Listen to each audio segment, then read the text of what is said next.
¿Cómo les va? Empezamos con un nuevo cuento, La máquina para encontrar a Dios. En una era donde la inteligencia artificial dominaba la creación de códigos y algoritmos complejos, un grupo de científicos decidió enfrentar un desafío que parecía imposible: crear una máquina para detectar la presencia de Dios. En su laboratorio, ubicado a las afueras de Berlín, los investigadores discutían apasionadamente sobre la posibilidad de que la tecnología pudiera captar algo tan inmaterial y trascendental. Entre ellos se destacaba un joven científico llamado Jonás.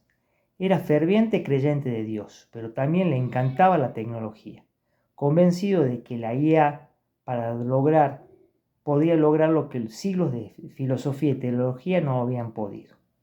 Jonás creía firmemente de que Dios estaba en todas partes y que su nueva máquina podría detectarlo sin dificultad.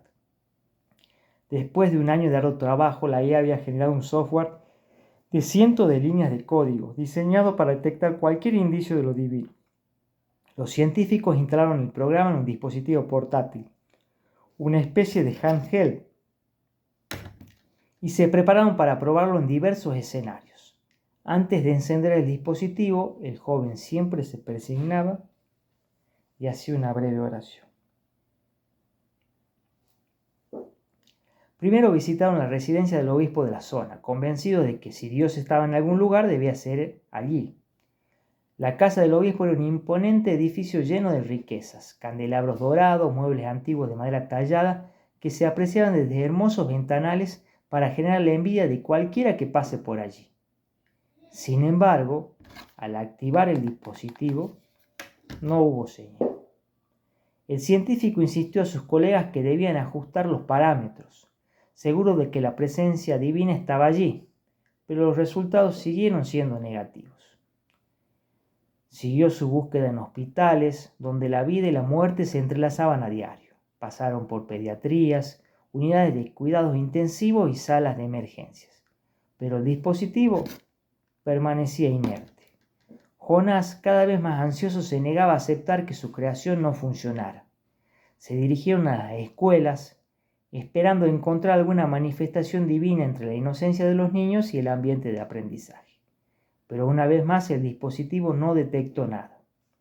El aprendiz de científico empezó a cuestionar no solo su máquina, sino también sus propias creencias. Evidentemente no había otro lugar más obvio que la iglesia.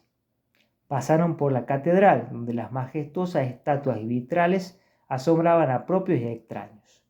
La mole estaba ebulliciendo en medio de una misa, donde las luces y los cantos generaban una especie de hipnotismo al que lo presenciara.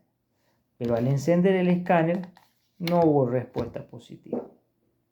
Jonás se sentía cada vez más frustrado y confundido. Empezó a dudar si Dios existe. ¿No será como decía Feuerbach? Dios es una creación humana. Decepcionados, el equipo de investigación se dirigió de vuelta al laboratorio, que se encontraba en las afueras de la ciudad. El joven se sacó su crucifijo y lo guardó en el bolsillo. El paisaje rural que atravesaban era tranquilo y pintoresco, con campos verdes, molinos de viento y pequeños pueblos que parecían sacados de un cuento de hadas. Se detuvieron a cargar combustible junto al frente de una pequeña capilla. Jonás, en un último intento desesperado, se persignó, hizo una breve oración, encendió el aparato y apuntó a la casa de Dios, que no debía tener más de 100 metros cuadrados y que estaba tenuemente iluminado. Había alrededor de 50 personas allí, haciendo fila. Sorprendentemente, el aparato empezó a vibrar con una potencia que parecía tener un campanario adentro. Emocionados, se dispusieron a llamar a periodistas y a los principales accionistas del laboratorio donde trabajaban. Jonás, lagrimeando, se colocó nuevamente el crucifijo y rezó repetidamente el pésame hasta el momento de volver a prender el aparato. Más o menos una hora y media después, al apuntar de vuelta a la iglesia con todas las cámaras y celulares prendidos, el aparato estaba inmóvil.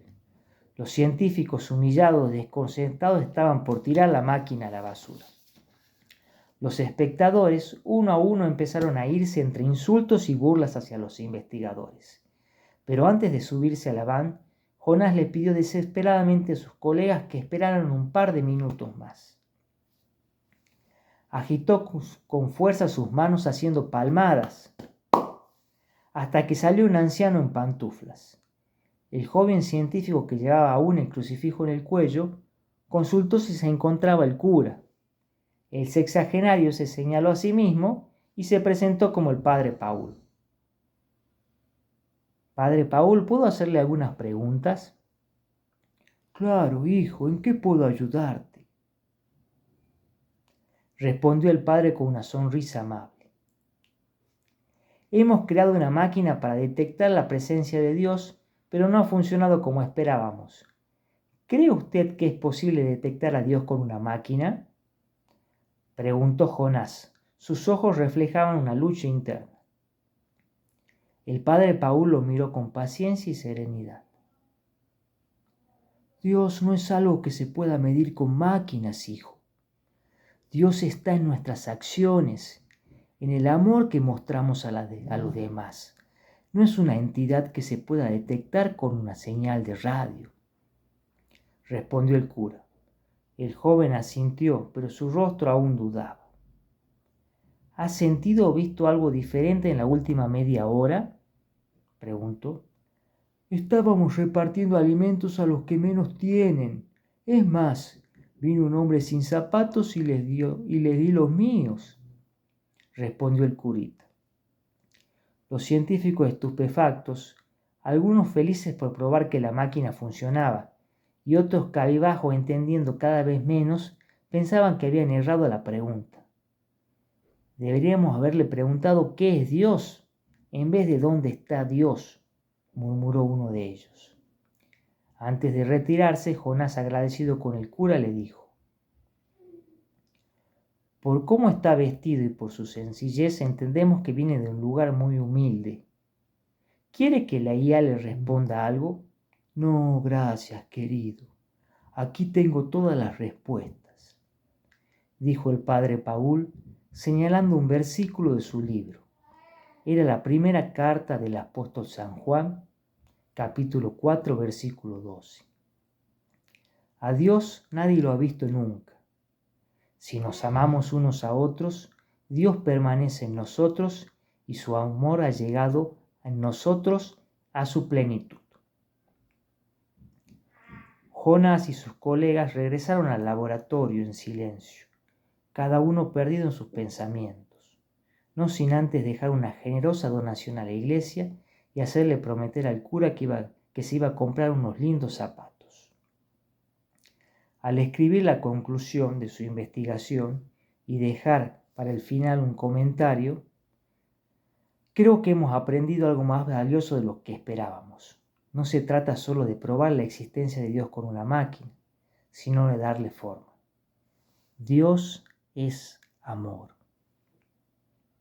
Primera carta del apóstol San Juan, capítulo 4, versículo 8. Estamos copiando lo que dice la Biblia, aportó el más creyente de los investigadores. Bueno, con eso terminamos el cuento. Las palabras finales. En su afán por medir lo intangible, estos científicos no habían encontrado la presencia de Dios en algoritmos ni en cosas materiales, sino en los actos de humildad, bondad y generosidad, como los que presenciaron en aquel padre sencillo y en aquella pequeña iglesia. Hasta la próxima.